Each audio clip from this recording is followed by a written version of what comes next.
Let's get salty!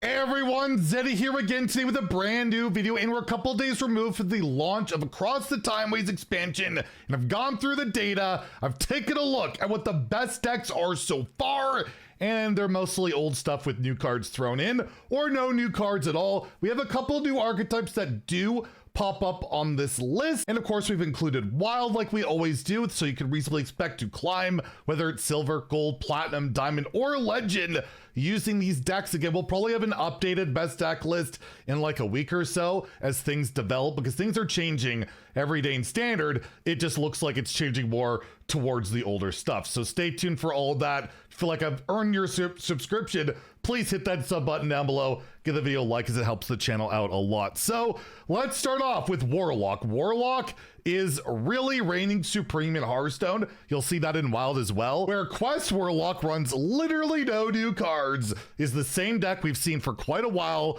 since it got that double buff to escape the Underfell when you have to play 5 temporary cards to get that reward that costs 3 mana instead of 5. I'm pretty sure you know the deal so far, but I have to include it as one of the best decks out there. I always give you guys try to be the most competitive out there to climbing, and yes, Quest Warlock, debatably the best deck in all of Hearthstone. It's also competing with other Warlock decks, with Egg Warlock also running no new cards, still really strong with the buff. Yet another deck that emerged because of buffs, the Egg of Kelos, the Egg getting taunt, or not the Egg, but the 2020 getting taunt and then bringing it all back with Umbra. You can also do stuff with Archdruid of Thorns, but again, no new cards in here. You're just trying to kill the Egg a bunch of times and then bring it back a bunch of times, and you can even ooze that 2020 and slap it onto something else later and murder your opponent. But let's not spend too much time on stuff that literally has no new cards, because a new archetype has worked, and of course it's for Warlock like they needed it. But yes, the Shred Warlock, these type of cards like Fatebreaker that casts a shred of time from your deck to gain +3/+3. We have the Tachyon Barrage, which deals 6 damage for 2 mana. Then you shuffle those shreds.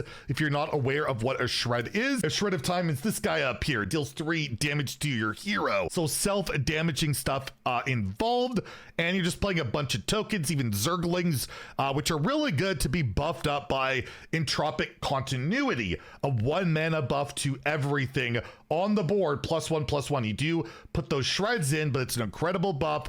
And yeah, very aggressive deck. We even got the Devious Coyote. Rarin would be proud, where you can get this out for 0 if you've dealt 5 different instances of damage to the enemy hero, which theoretically you could coin this on like what, on 1 if they have no minion on the board. Go face 6 times and play 2 coyotes. That's possible. So yeah, this deck is doing well, very aggressive. But hey, if you want to invest in a class right now, Warlock is certainly a way to go. DK doing really well as well. And another deck with literally no new cards, was really good before the patch or the expansion, really good after. The whole, like, I don't know why people call this a control deck when it's not really control. The Fireak Leech DK deck, where, yeah, you want to scam out stuff, whether it's with Nerlax cheating out dragons, or of course you have Exarch Maladar, which can cheat out more stuff, and that can help you cheat out giants, and that's pretty solid. You have good early game, of course, not amazing. It's one of the more weaknesses of the deck. You don't have the craziest early game, but you have leeches in there, which can give you health, draw cards, and again, we talked about this deck before. Literally nothing new, but I have to recommend it because it's arguably, again, this is up there as the best deck in the game. It's doing super well. The deck I've been having fun playing, I got to just about top 100 in standard so far, playing basically the new Fabled card for Death Knight, Talanji of the Graves, which gives you the What Befell Zandalar, and then Bonsomdi, which gives you like a 4-drop, a 6-drop, an 8-drop, depending on, you know, the boons you've given it, Rush, Lifesteal. So that's really good. He can bring it back with the Awakener of Souls, but this is basically an older deck. It's just got Talanji thrown in. I don't think there's another new card in here where you can Exarch Maladar and cheat out possibly Herenn, which could get more death rattles and do really good stuff, or yeah, just cheat out Awakener of Souls, especially if you've had just one Somni died or travel security die, those death rattles keep coming back, and then you can play Umbra for a ton of stats, and I've been enjoying it. It's nice to play one of the Fabled cards. It's another new card in your Whelp of the Infinite, which is just really solid, sticks around as poisonous, gives you a couple of corpses. It's definitely seeing a bit of play. So overall, I'm enjoying the deck. I love DK, but definitely nothing too new. This deck definitely existed beforehand, but it is considerably better. The Fabled card really helps it out. A deck you're probably going to be seeing a lot more of. I'm going to probably do a gameplay video showing how dumb it is, probably tomorrow. I have one planned for later today for Paladin. We'll talk about that later. Mech Warrior, which now has a disgusting OTK of like 64 damage. You can do it. If you're wondering what it is, you have the new Chrono Lord Dios, which again, why did they make this card? We know how problematic this thing could be, but yes, your battle cries, death rattles, hero power, and end of turn effects trigger twice. And we know from Bran, double battle cries is insane, but with this, it's the double death rattles where you cheat out a testing dummy, you set it up with your part scrapper, right? You can play the dummy for 1 mana, you play Dios, so that's 8 mana total, and then you have your wrench equipped already, you break it with the 1 mana one, you get double death rattle of the weapon,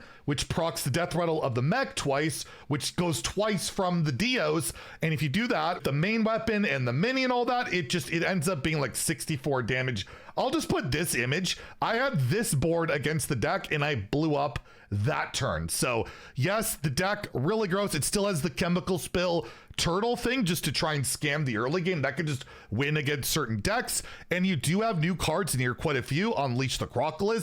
You have Precursory Strike and For Glory. All outstanding cards.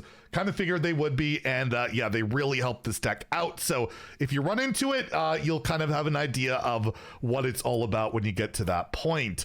And speaking of Warrior, Quest Warrior's also pretty good, running a bunch of those new cards, right? Like I mentioned, Unleash the Crocodile, Precursory Strike, as well as For Glory and Murazon the Unbounded, giving you that infinite attack where if you get Time Warp from your quest reward, you take that extra turn, you can just murder your opponent, unless they got taunts in the way and you got to deal with that. But gives a win condition to the deck on top of everything else, and you got good defense, you got board clears, armor gain, you got ramp. It's not too bad, and you can even run the Dirty Rat, which not too bad in a meta with a lot of Dioses out there. You can rat that, maybe destroy a win con, or make a poor Reform player suffer. No, I don't have a Reform deck to recommend. It's like 40%.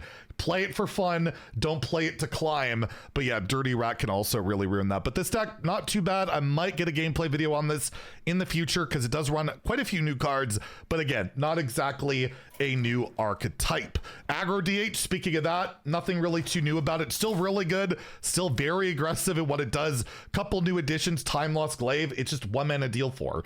That's good. You get a demon, maybe it'll do something for you, probably not, but a 1 mana deal 2 weapon, super solid, really good. And the other new cards, some lists already have cut it, some run it. Perennial Serpent, where you have the dormant cards active. You got a 4 mana 7/9 with Rush, and you play like that and that. Another one in like Ziliax, which has the whole Haywire module, power module. If they can't answer one of those big threats and you connect, you're probably gonna win. So that can be really darn effective, but not else too new with that deck. Fireak Rogue, really solid. There's also the whole Dios Incendious deck, which is more of a high legend thing from what I've noted so far. The win rate right now, the top win rate deck is Fireak Rogue, which does have a couple of new cards. It's the same shell, right? Shaman, Fireak, Ysir, Narrowlax, cheat out the old stuff. Sandbox Scoundrel is just broken in every single Rogue deck it's in. Of course, you have Step and Prep. I like this graphic of that's the Rogue Fabled card, like absolutely. But there are a couple new additions. You have Deja Vu, 1 mana. You discover a copy of a card in your opponent's hand. It costs 1 less. I like that you get to punish your opponent for playing minions with Metal Detector, and you get to punish your opponent for having cards in their hand by stealing it and doing all of that. Garona's in here as well to get, the Kingslayers, draw those legendaries, and maybe you have their elf. That's not too bad whatsoever. And I believe that's it for the newer cards. But yeah, Fireak Rogue, really still disgustingly good. And I'm wondering if Sandbox Scoundrel's on borrow time if Blizzard ever decides to nerf cards again. Zarimi Priest, everybody's favorite deck, got a pretty big boost.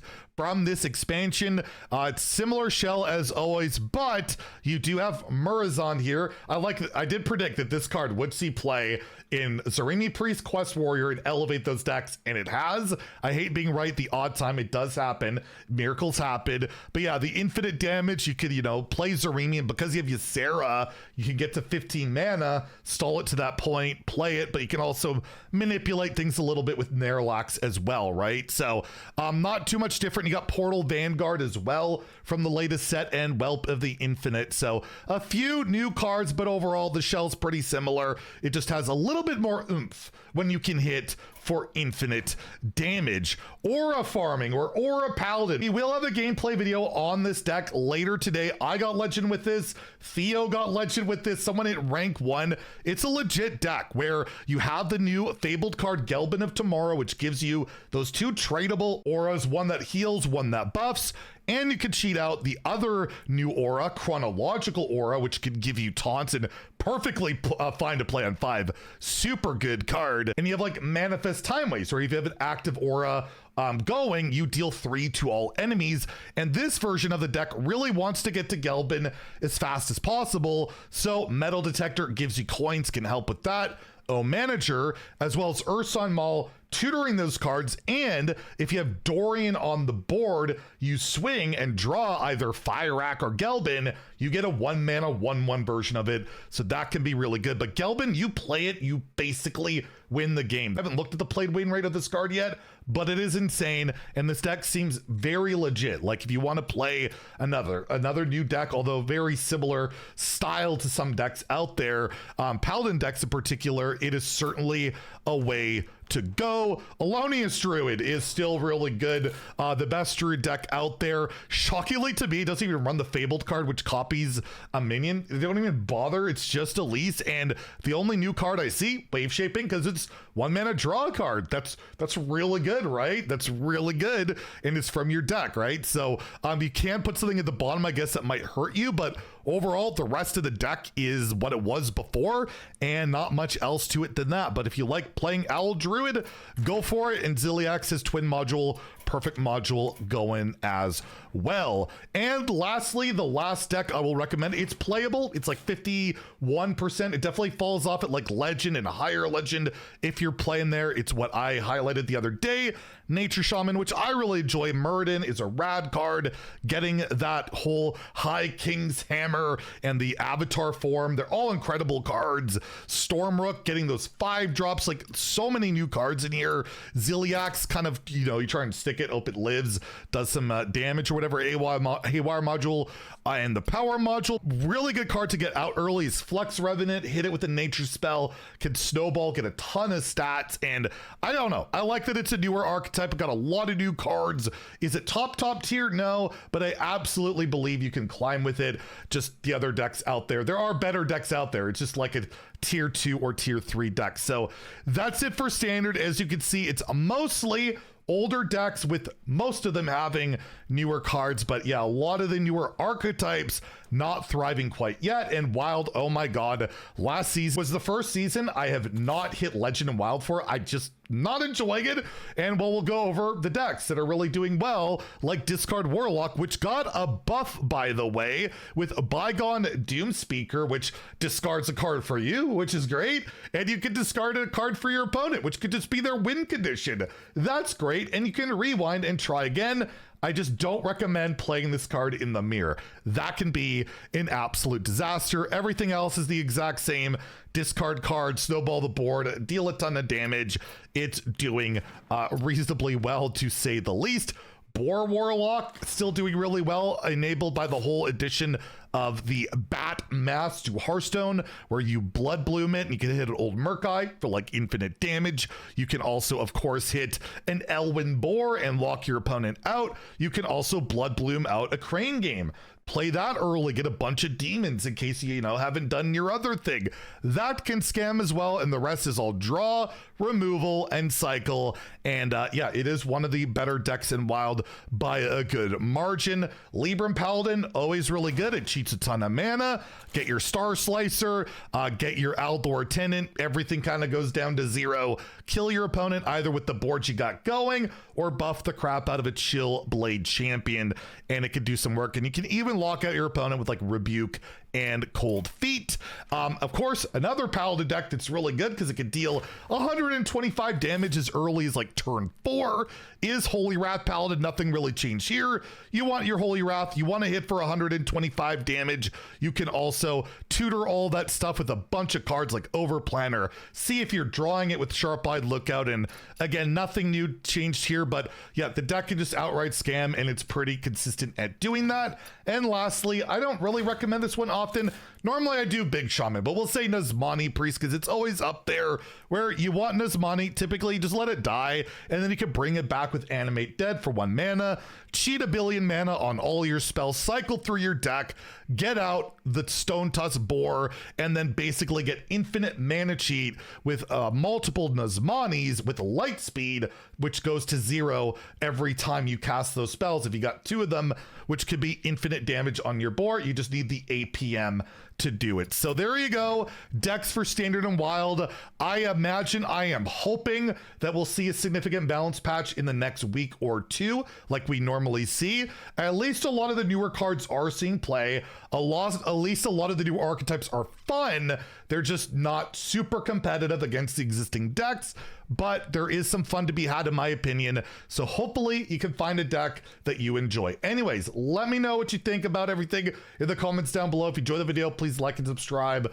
Good luck on your climbs. Have a great day and stay salty, my friends.